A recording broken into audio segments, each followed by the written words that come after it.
thank God. Lakini namshukuru Mungu. Because I don't want to serve God. Maana sitaki nimtumikie Mungu according to my terms and conditions. Kwa namna ya mpangilio wangu au katiba yangu niliyojiwekea. But according to God's terms and conditions. Lakini kwa namna Mungu alivyoamua yeye mwenyewe. Sometimes when we are here, when you've been picked to share your heart, nyakati nyingine tunapokuwa hapa na umeambiwa labda ushiriki moyo wako, indeed when you've been denying yourself, wakati umekuwa labda ukijikana and allow the Holy Spirit, na kumruhusu Roho Mtakatifu, really there is something where God just leads you, kuna sehemu ambayo Mungu hukuongoza, and you feel it's not really you, na unahisi kwamba kweli sio wewe. You know, I prayed so much.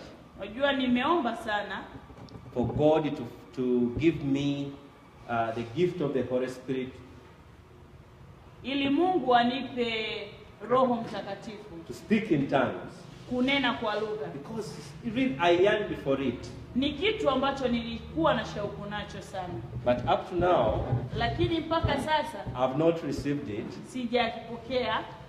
But there is a time when God revealed it to me. Lakini kuna wakati Mungu alidhihirisha hilo kwangu. That how could I deposit my Holy Spirit? Kwamba nitawekeza Roho wangu Mtakatifu in a temple which is not holy. Katika hekalu ambalo sio takatifu.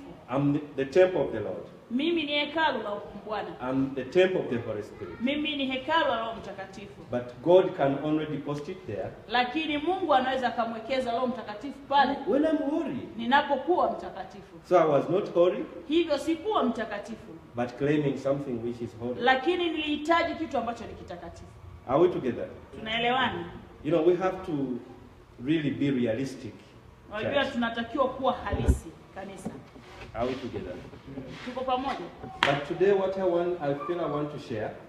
Kile ambacho nakihisi leo kushiriki. Again, it's my past life. Ni maisha yangu ya nyuma. Because you are youth. Maana ninyi ni vijana. And the life of our brothers, more so our leaders. Na maisha ya ndugu zetu hasa viongozi wetu. It challenges me. Ni ambayo yananitia changamoto. I heard for long about Pastor Lazaro. Nimekuwa nikisikia toka muda mrefu kuhusu mchungaji Lazaro. That he spent many years with his family here at the church. Kwamba ameishi miaka mingi na familia yake hapa kanisani. When his house is small but at the church. Nyumba kake kakiwa kadogo lakini kanisani. And his heart was to first build the church of God. Na moyo wake ulikuwa na shauku kwanza ya kujenga nyumba ya Bwana. And now he is in his own house. Na sasa anaishi kwenye nyumba yake. At the time when he thought that now this is the time for me to shift. Na ni wakati ambapo alihisi sasa anaweza nikahama. But what challenges me, lakini kinachonitia changamoto in this age, katika umri huu, that for me I want to first do my own things. Kwamba kwangu mimi nataka nifanye kwanza mambo yangu. To first build my own house. Nijenge kwanza nyumba yangu. To first build my own businesses. Nijenge kwanza biashara zangu. Where I can get the profit. Pale ambapo naweza nikawa na faida. Then I claim that the profits is the one which I will take to the church. Na ninaanza kudai kwamba ile faida sasa ndio nitakayoipeleka kanisani. I want to build a big house. Nataka nijenge nyumba kubwa. So that when the men of God come, ili watu wa Mungu wanapokuja, I can accommodate them. Naweza nikawapa sehemu ya kufikia. But I'm not even sure whether really that is God's plan. Na sina uhakika kama kweli huo ndio mpango wa Mungu. Why I'm sharing this? Ni kwa nini nashiriki hili? I'm like many of you. Mimi ni sawa na wengi wenu. I've not yet built my own house. Sijajenga bado nyumba yangu. But again, I haven't been faithful to God's house. Na pia bado sikuwa mwaminifu katika nyumba ya Mungu. Because I've been earning. Maana nimekuwa nikipata kipato. But whenever I have been earning my profits. Na pale nilipopata faida zangu, I could get a portion, go to the church. Ningekata sehemu niende kanisani. Not even 10%. Sio hata 10%. I could always claim that I'm no longer under law, so I'm not in the Old Testament. Na ningedai kwamba mimi siko chini ya sheria, kwa hiyo siko katika agano la kale. I'm in the New Testament lifestyle. Niko katika maisha ya agano jipya. So I'm not bound to the 10%. Hivyo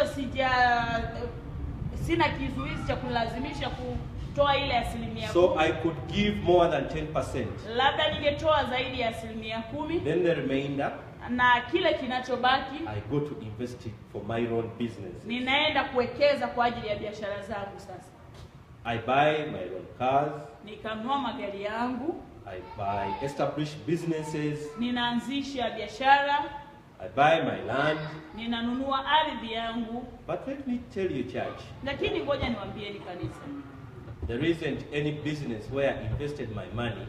Hamna biashara ambapo niliwekeza fedha yangu That I got a single profit. Ambapo nilipata faida moja. All of it I made a loss.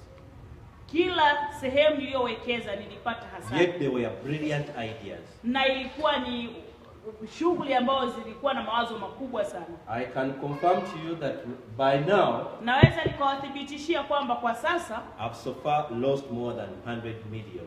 Nimeingia hasara ya kama zaidi ya milioni 100.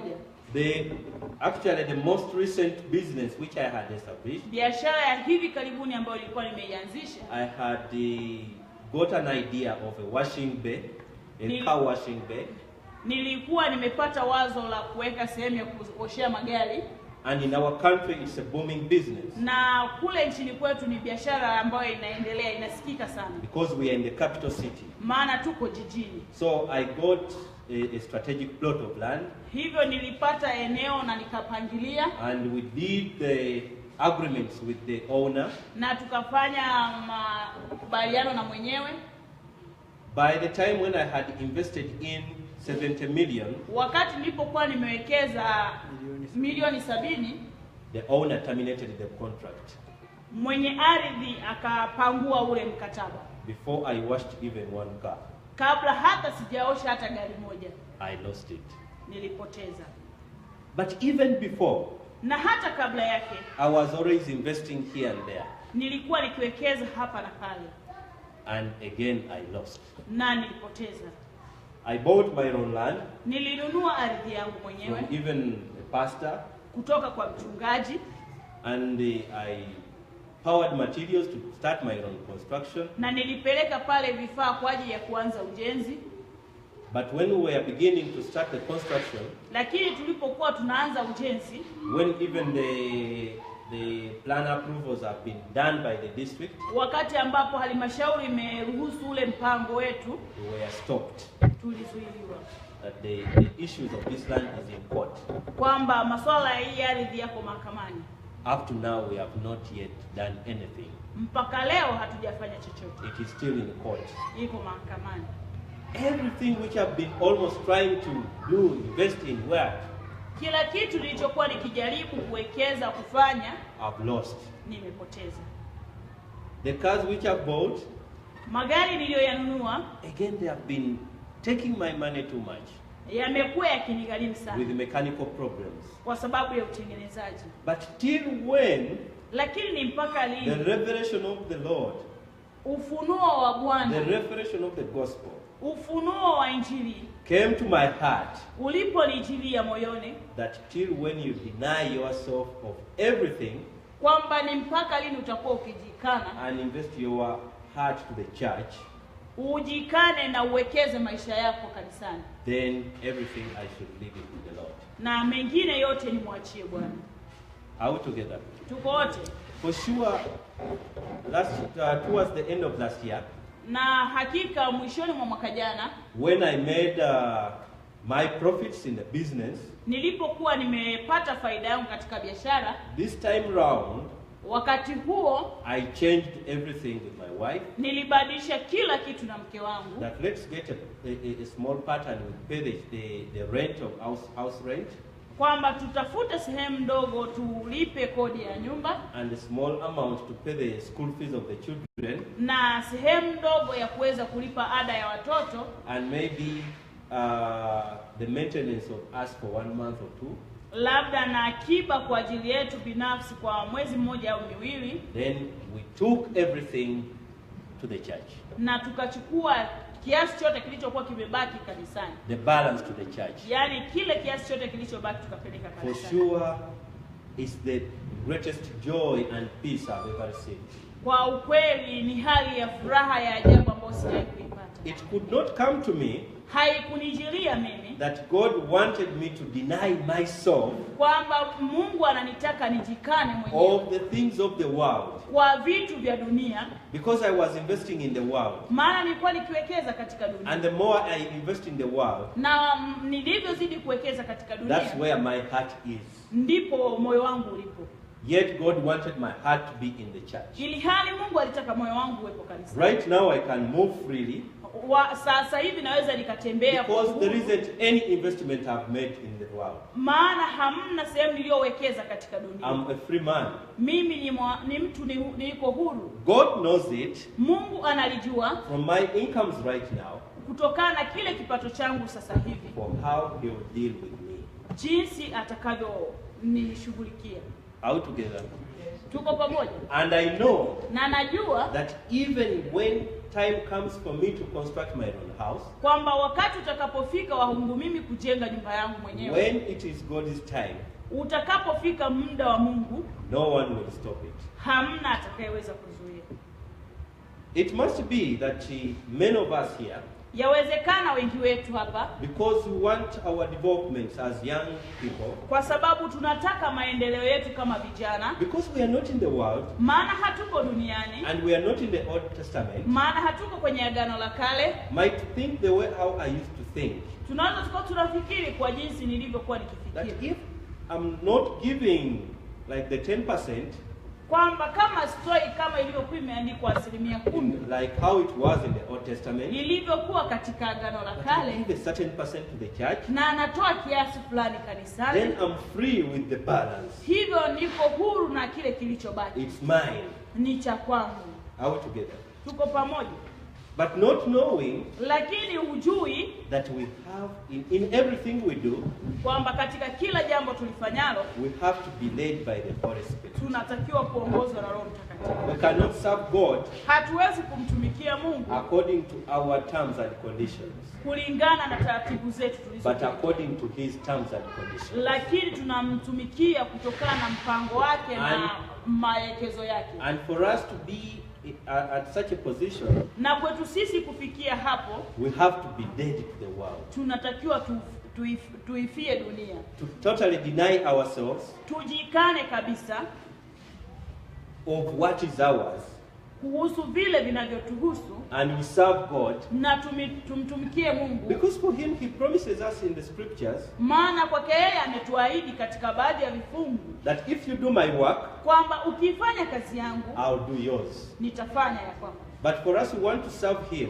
Lakini kwetu sisi tunataka tumtumikie by changing that, kwa kulibadilisha hilo, that let's do our work, kwamba hebu tufanye ya kwetu kwanza then we will serve you. na tutakutumikia. But as I started by saying, Lakini kama nilivyoanza kwa kusema, I was wondering nilikuwa nashangaa how a man of the family kwamba ni jinsi gani baba mwenye familia could live so many years in a small house, anawezaje kuishi kwa miaka mingi katika kanyumba kadogo, and he has been coming even all over Uganda na amekuwa akitembea karibu nchi yote ya Uganda to preach the gospel, kuihubiri Injili, because his heart maana moyo wake is to first serve God. ni ulikuwa kwanza kumtumikia Mungu. Are we together? Tuko pamoja? Serving God, Kumtumikia Mungu, or let me put it like this, ngoja niweke hivi, that coming near to God kwamba kuja karibu na Mungu is about surrendering more ni kuhusu kujitoa zaidi, our own lives kuyatoa zaidi maisha yetu to the church. kanisani. Are we together? Tuko pamoja? Let's read something Hebu tusome kitu in the book of Acts. katika kitabu cha Matendo. In the book of Acts, Matendo chapter 19, Matendo 19, let me read from verse 11 up to 16. 11 to 16. Let me read. 11 mpaka 16 nitasoma. Now God worked unusual miracles by the hands of Paul. Acts 19, 11. Now God worked unusual miracles by the hands of Paul, so that even handkerchiefs of aprons were brought from his body to the sick, and the diseases left them, and the evil spirits went out of them. Then some of the Jewish exorcists took it upon themselves. Let's note that they took it upon themselves to call the name of the Lord Jesus over those who had evil spirits, saying, We exorcise you by the Jesus whom Paul preaches. Also, there were 7 sons of Sceva, a Jewish chief priest, who did so. 15. And the evil spirit answered and said, Jesus I know, and Paul I know, but who are you? Then the man in whom the evil spirit was leaped on them, overpowered them and prevailed against them, so that they fled out of the house naked and wounded. Matendo 19 mstari wa 11 hadi 16. Naamini mlikuwa mnafuatilia. Yeah, okay. Oh. Okay. Good. Now we see here. Tunaona hapa. Let's start in front on 15. Hebu tuanzie pale mstari wa 15. When the evil spirit said, wakati ambapo pepo mchafu alisema, they answered, yule pepo mchafu akawajibu, that Jesus I know, Yesu namjua, Paul I know, Paulo namfahamu, but who are you? Lakini ninyi ni nani? It's like they could not differentiate ni kama hawakuweza kutofautisha the powers of Jesus Christ, nguvu ya Yesu Kristo, with Apostle Paul, na nguvu ya mtume Paulo.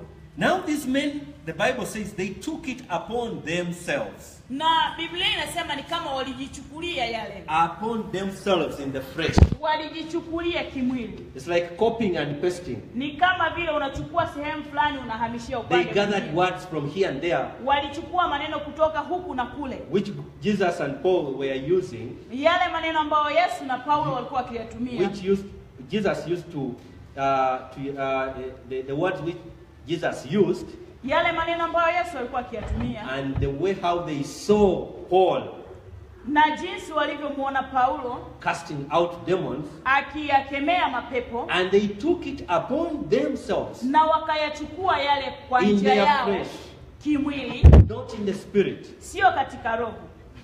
Are we together? Tuko pamoja. And when you see the life of Apostle Paul, na ukiangalia maisha ya mtume Paulo, he was dead to the world. Alikuwa ameufia ulimwengu. You remember yesterday when we read in Galatians 2:20. Unakumbuka jana tuliposoma katika kitabu cha Wagalatia 2:20. When Paul was writing to the Galatians, Paulo alipokuwa akiwaandikia Wagalatia, that I have been crucified with Christ. Kwamba nimesulubishwa na Kristo. It's no longer I who lives. Si mimi tena niishie. But Christ lives in me. Lakini Kristo anaishie ndani yangu. Because Christ was living in Apostle Paul's. Kwa sababu Kristo alikuwa anaishi ndani ya mtume Paulo. The evil spirits could also recognize. Hata pepo wachafu waliweza kutambua. That with Paul and Jesus we know. Kwamba kuhusu Paulo na Yesu tunamjua. But who are you? Lakini ninyi ni akina nani? Who are just taking over. Wale ambao mnachukulia tu by yourselves. Kivyenu. And for sure in verse 16. Na kiukweli mstari wa 16. It's showing us clearly. Inatuonyesha dhahiri. That the evil spirits overpowered these guys. Kwamba wale pepo wachafu waliwazidi wale watu. Waliwashinda nguvu. And they fled out that house naked and wounded. Na walikimbia kutoka kwenye ile nyumba wakiwa wamejeruhiwa na wakiwa uchi.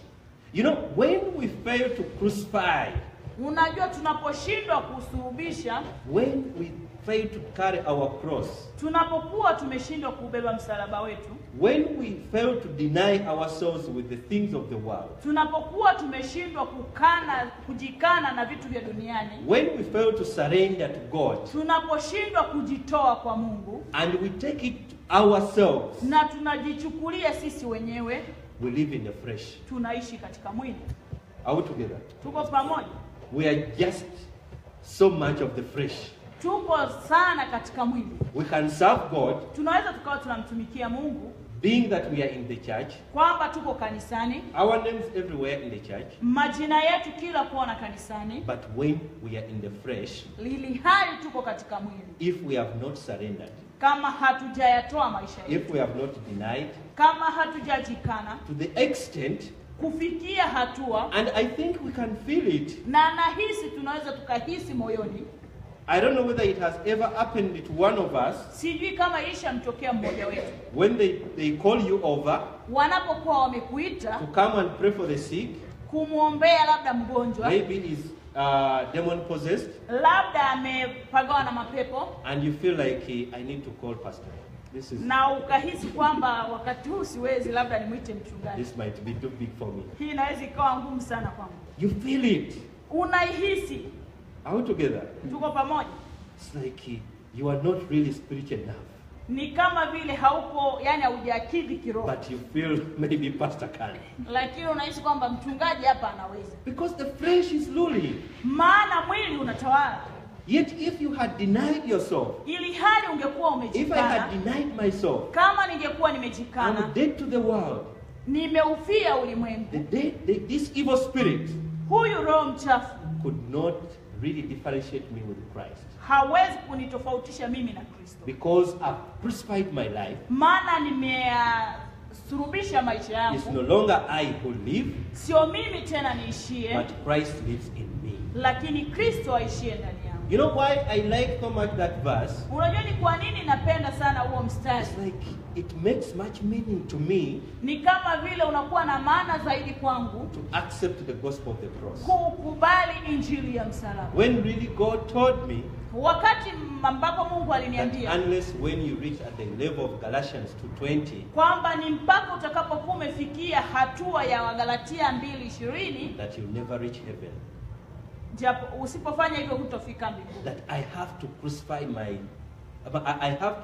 I have to be crucified, Kwamba natakiwa nisulubishwe, and when God sees me, na Mungu akiniona it's no longer I who live, asinione mimi nikiishi, but Christ lives in me. ila Kristo aishie ndani yangu. And I cannot be defeated Na siwezi kushindwa by the evil spirit. na roho mchafu.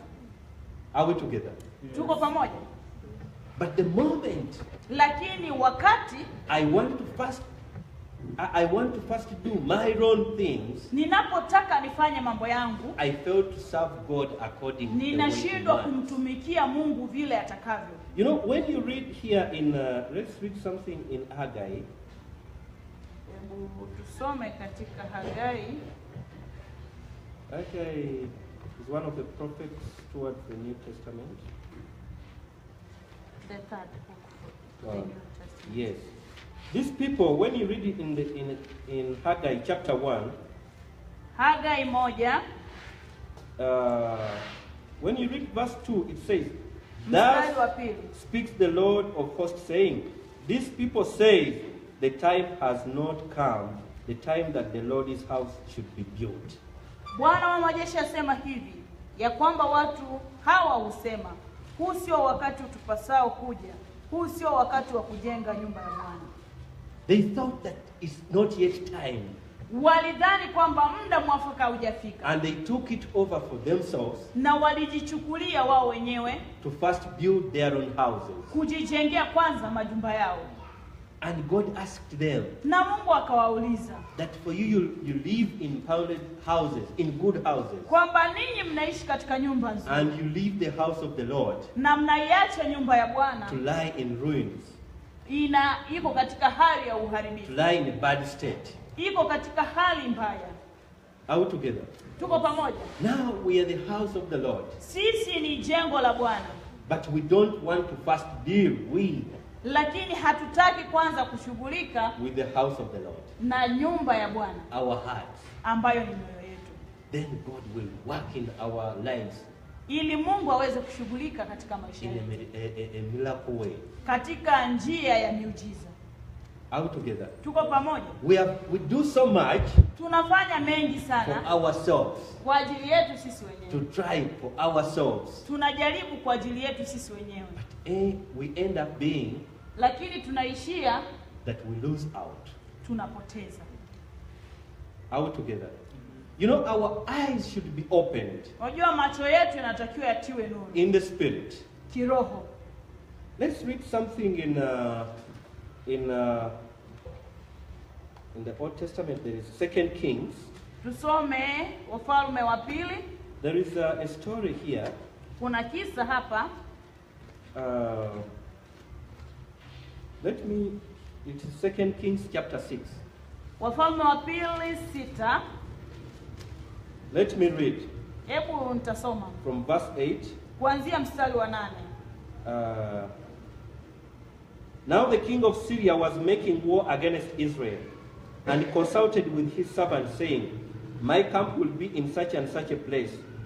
And the man of God sent to the king of Israel, saying, be aware that you do not pass this place, for the Syrians are coming down there.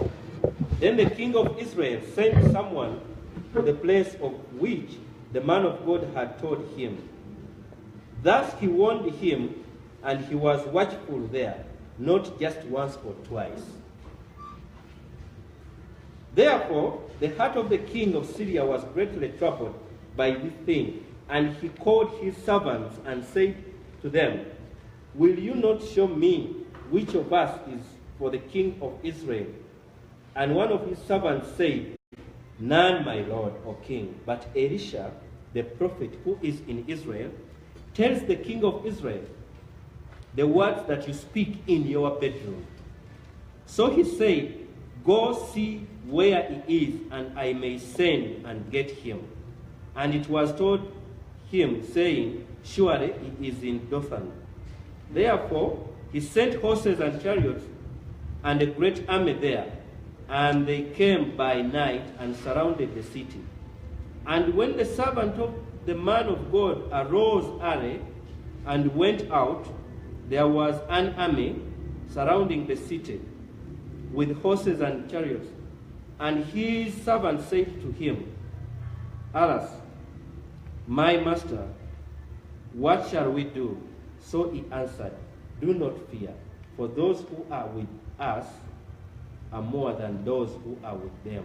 And Elisha prayed and said, Lord, I pray, open his eyes that he may see. Then the Lord opened the eyes of the young man, and he saw, and behold, the mountain was full of horses and chariots of fire all around Elisha. You know, when we read this story, unajua tunapokuwa tukisoma kisa hiki, the king of Syria, mfalme wa Sham, made a plan alikuwa amepanga to attack Israel, kuwakabili au kuwavamia Israeli.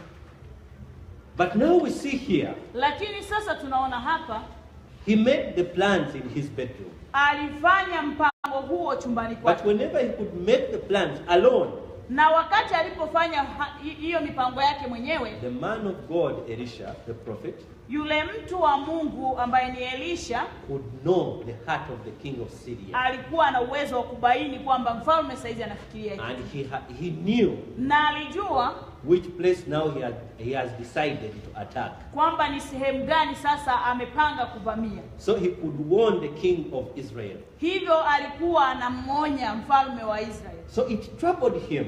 Hivyo ilimpa shida. That within our camp, who is against us? Kwamba ndani ya kambi yetu hii ni nani ambaye yuko kinyume nasi? But one of his servants, lakini mmoja wa watumishi wake, told him, akamwambia, I think it was revealed by God.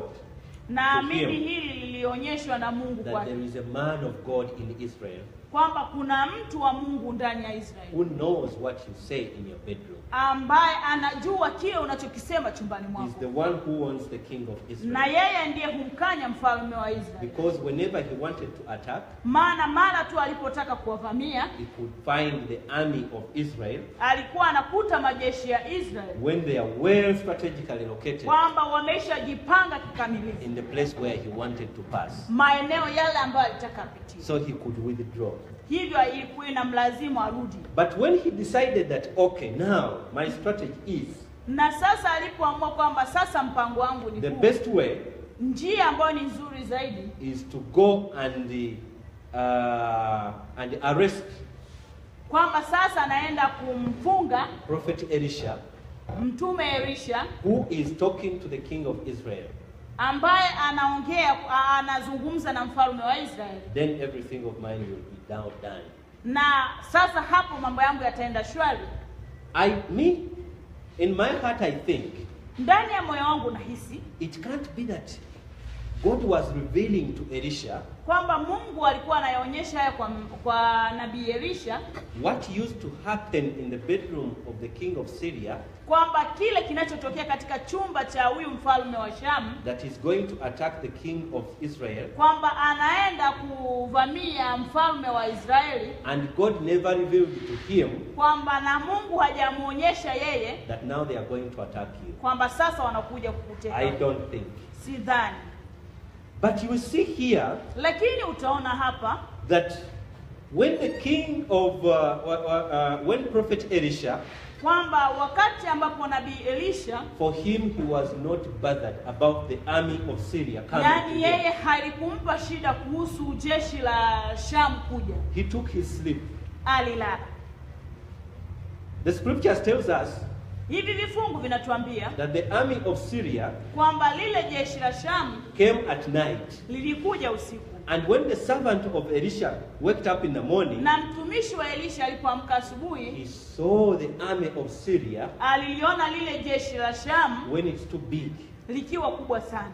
It had surrounded them. Lilikuwa limewazunguka. So he hurried and went to his master Elisha Alikimbia kwa bwana wake ambaye ni Elisha, and told him that, my master, akamwambia, bwana wangu, we are in trouble. tuko katika matatizo. We are finished Tumemalizika. because the army is surrounded us. Maana jeshi limetuzunguka. But the man of God, Lakini Prophet mtumishi Elisha, wa Mungu ambaye ni Elisha he told him, akamwambia, my servant, mtumishi wangu, don't get worried. usiogope. The one who is with us, Yeye aliye pamoja nasi. in fact, he's not saying the one, but he's saying that he answered, do not fear. For those who are with us Wale walio pamoja nasi. are more than those who are with them. Akajibu, usiogope, maana walio pamoja nasi ni wengi kuliko wale walio pamoja nao. The man of God, Prophet Elisha, Nabii Elisha, who was seeing in the spirit, aliyekuwa akiona kiroho, had already seen another army yeye alikuwa tayari ameshaliona jeshi jingine, of the Lord, jeshi la Bwana, when again it had surrounded them, ambapo lilikuwa limeshawazunguka. and it was much mightier than the one for the Na this lilikuwa ni one. kubwa zaidi kuliko lile la Sham. Now there were two armies. Hapa kulikuwa na majeshi mawili. The one of the king of Syria, Mmoja la mfalme wa Sham and the one for the Lord. na moja kwa ajili ya Bwana. The army of the Syrian army Jeshi la Sham could not recognize another army which is there. halikuweza kutambua kwamba kuna jeshi jingine pembeni yao. For Prophet Elisha, Lakini kwa nabii he Elisha, was seeing two armies. yeye alikuwa akiona majeshi mawili, The army of the Lord jeshi la Bwana and the army for the Syrian. na jeshi la Sham, And he saw in the spirit. na aliona katika roho. Because here it says Maana hapa inasema that what was needed kwamba kilichotakikana was to pray for his servant, ni kumwombea mtumishi for wake his eyes to be opened. ili macho yake yafunguliwe. But which are those eyes? Lakini ni macho yapi hayo? Yet he used his eyes Maana alitumia macho yake ya in the kawaida morning asubuhi to see the army of the Syrian army. kuliona jeshi la Sham. And now here the Bible says for his eyes to be opened. Lakini hapa Biblia inarudia kusema kwamba macho yake yatiwe nuru. Are we together? Tuko pamoja. The prophet Elisha Nabii Elisha had seen that his servant, alikuwa anaona kwamba mtumishi wake his spiritual eyes are macho closed. yake ya kiroho hayaoni. Are we together? Tuko pamoja. But his fresh eyes are open. Lakini macho yake ya kawaida yanaona. And for God wanted him to see Lakini kwa sababu Mungu alitaka aone in the spirit. katika roho. That is why he said Na ndio maana anasema that, and Elisha, that's why 17 says that, and Elisha prayed and said, Lord, I pray, open his eyes that he may see. Mstari wa 17 unasema Elisha akaomba akasema, Bwana nakusihi mfumbue macho yake apate kuona. Are we together, church? Tuko pamoja kanisa? That he may see. Ili aweze kuona. And what was these eyes? Je, ni nini hiki kilichokuwa katika It macho? was the eyes of the spirit. Ni macho ya kiroho. Then the Lord opened the eyes of the young man, Bwana akafungua macho ya yule mtumishi. and he saw. Naye akaona.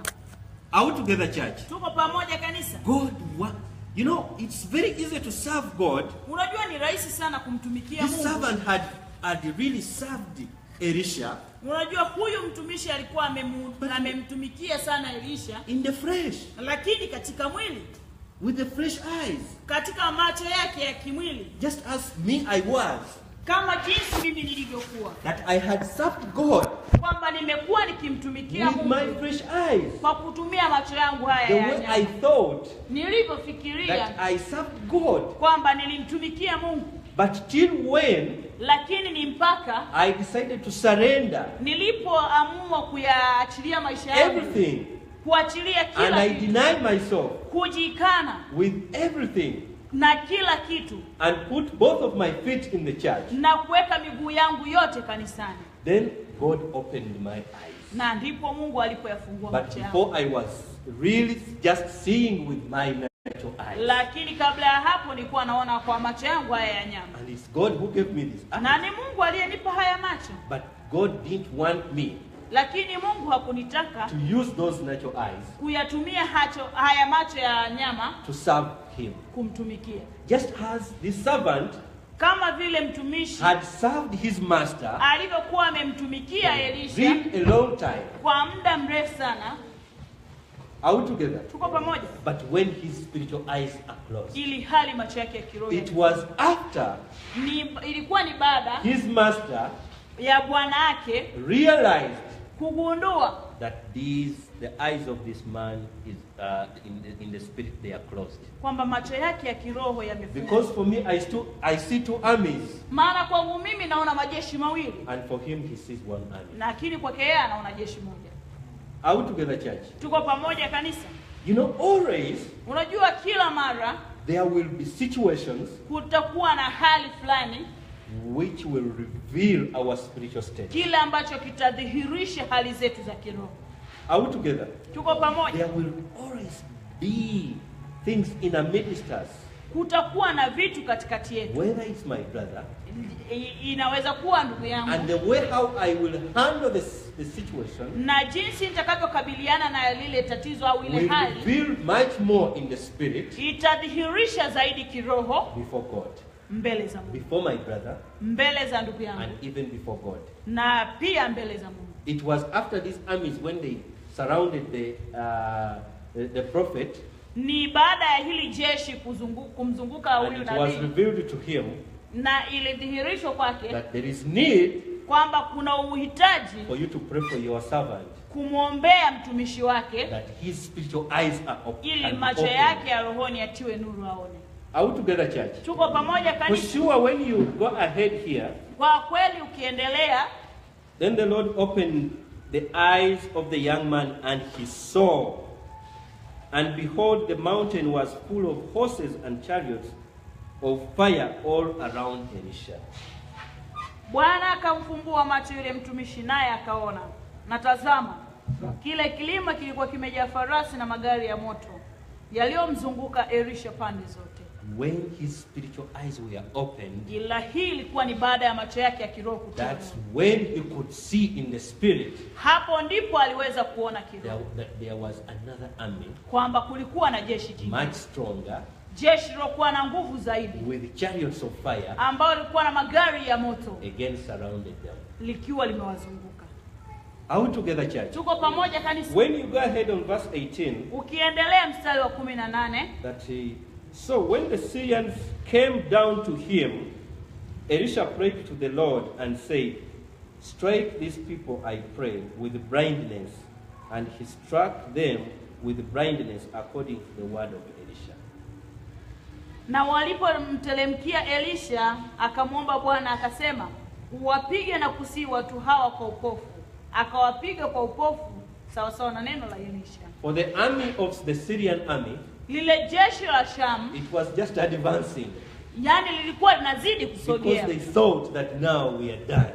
Walifikiri kwamba sasa tumempata. This man. Tumempata huyu mtu. Are we together? Tuko pamoja? But when the man of the Lord, lakini yule mtumishi wa Mungu, whose spirit is connected with the Lord, ambaye roho yake imeunganishwa na Bwana, that's when he prayed what he wished. Na ndipo aliweza kuomba kila alichokitaka. He wished that let these men be blinded. Aliomba kwamba yeye aliona kwamba njia nzuri ni kuwafumba tu macho. And God worked according to how he wished. Na kweli Mungu alifanya vile alivyotamani. Because they are in the same spirit. Maana walikuwa katika roho moja. You know, it's very easy for us to claim scriptures. Unajua ni rahisi kwetu sisi kudai katika vifungu that God has given me the keys of the kingdom. Kwamba Bwana amenipa funguo za falme.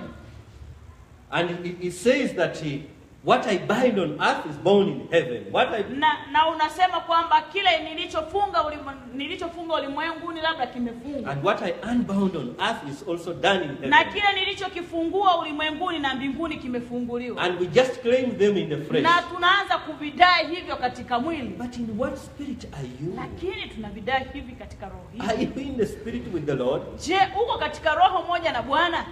Are we together? Elisha prayed he prayed. Elisha aliomba in the spirit. Katika roho. Are we together? Tuko pamoja? A prayer which he wished in his ombi ya lile shauku lake. Because his heart is connected with the Lord. Maana moyo wake umeunganishwa na Bwana. And so God worked.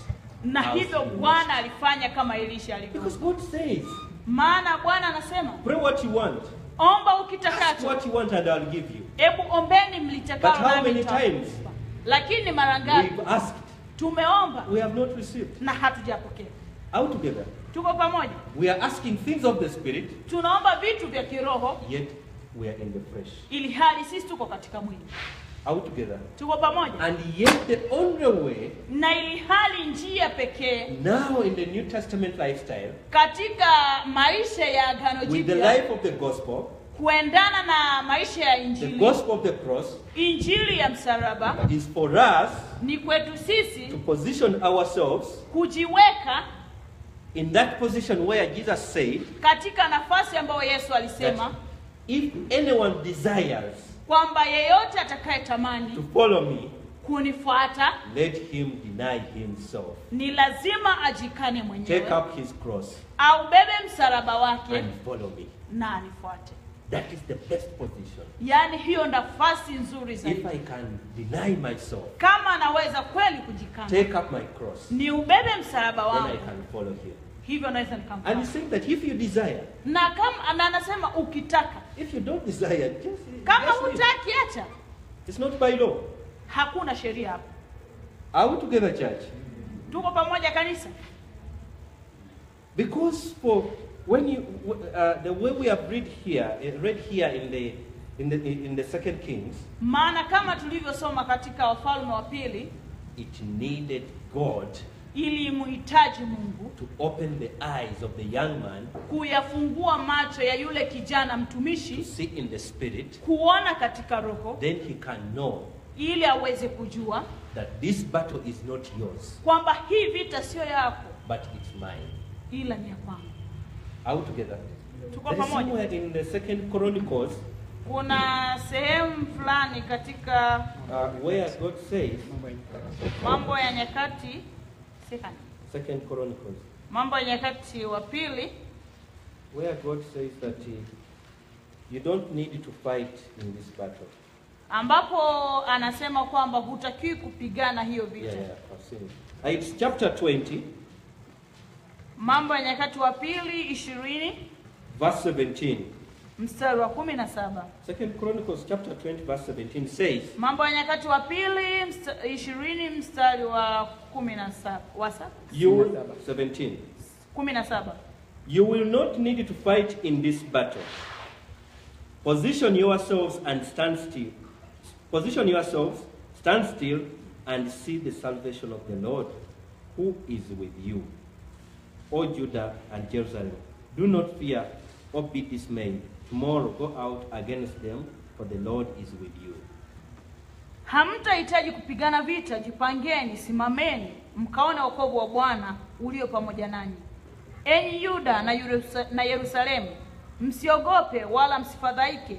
Kesho tokeni juu yao, kwa kuwa Bwana yu pamoja nanyi. That you will not need to fight in this battle. Hamuhitaji kupigana katika vita hii.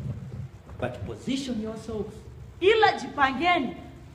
What is revealed to me, kile kinachodhihirishwa kwangu, that the position, kwamba kujipanga, positioning, when God was telling them that position yourselves, kwamba Mungu alipokuwa anawaambia jipangeni, what is revealed to me now, kinachoonyeshwa kwangu sasa, is me always to be positioned in the right position, ni kwamba mimi natakiwa nijipange katika nafasi iliyo sahihi. And the only way how I can position myself, na namna pekee ambayo naweza nikajipanga katika eneo sahihi, in the right place, katika eneo sahihi, is to deny myself, ni kujikana, and be dead to the world, na niufie ulimwengu. Then I'll be in the right position. Na hapo nitakuwa katika nafasi sahihi. It will not be me to fight my battles, itakuwa sio mimi tena kupigana vita zangu, but him to fight my battles. ila Mungu atapigana vita yangu. But let me not claim this scripture, lakini nisidai kwenye vifungu that God can fight my battles, kwamba Mungu anaweza akapigana vita yangu when I'm giving with this hand, wakati natoa na mkono huu, and I'm fighting with this hand. na napigana na mkono huu. Are we together, church? Tuko wote kanisa? We have to see in the spirit. Tunatakiwa tuone katika roho. But the best position we can do, lakini nafasi nzuri ambayo tunaweza kufanya we can hivi, place ourselves, tunapoweza kujiweka, to deny ourselves ni kujikana sisi wenyewe, totally with the things of the world, tujikane kabisa na vitu vya ulimwengu, and be dead to the world. na tuufie ulimwengu. Then God will fight our battles. Ndipo Mungu atakapopigana vita vyetu. But let's not fight. Lakini tusipigane vita vyetu. Out with the church. Tuko pamoja kanisa? I fought for my battles. Nilipigana vita yangu. One of my hand was in the church. Mkono wangu mmoja ulikuwa kanisani. Another one fighting for myself. Na mwingine ukipigana kwa ajili yangu mimi mwenyewe. And I've told you, na nimewaambia, nothing I gained from it. Hakuna nilichonufaika nacho. It was just of recent, ilikuwa tu ni hivi juzi, when real God revealed it to me, ambapo Mungu alidhihirisha hili kwangu, after losing everything, baada ya kupoteza kila kitu, and I decided to give up, na nikaamua kukata tamaa, and say, God, na kusema Bwana, fight my battles. Pigana vita yangu. And it's about surrendering. Na ilikuwa ni kujitoa. It's not easy. Sio rahisi. Let's all fall and all our weaknesses, hebu tupeleke madhaifu yetu yote, but when we are on the right road, ili hali tukiwa katika njia sahihi, denying ourselves, tukiwa tumejikana. Out together, church. Tuko pamoja kanisa? And let it be that it's my life. Na iwe kwamba haya ndio maisha yangu. It's your life. Ndiyo maisha yako. Don't discuss it with anybody. Usijadiliane na mtu yeyote. When you're denying yourself. Unapokuwa unajikana mwenyewe. The people you work with, watu unaofanya kazi nao, it will not make meaning to them. Haitakuwa na maana kwao. Maybe they are all buying plots of land. Labda wote wananunua viwanja. Everything. Kila kitu.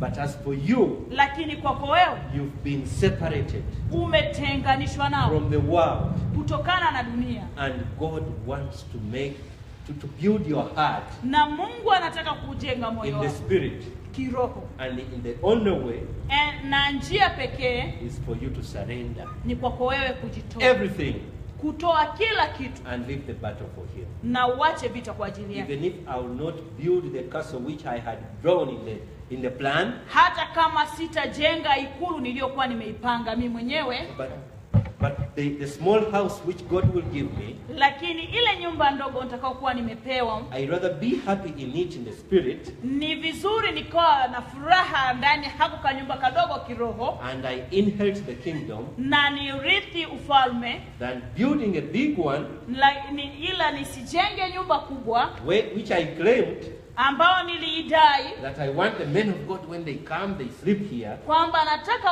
watu wa Mungu wakija walale hapa, But when I was serving God according to me, not ili according hali to nilikuwa God. namtumikia Mungu kwa kanuni zangu na sio Mungu. When God gives me a big house, Mungu akinipa nyumba kubwa, again I'll be happy. nitakuwa na furaha pia, But let it be Him and according to His timing. lakini naomba iwe ni yeye na kwa wakati wake. Are we together, church? Tuko pamoja kanisa?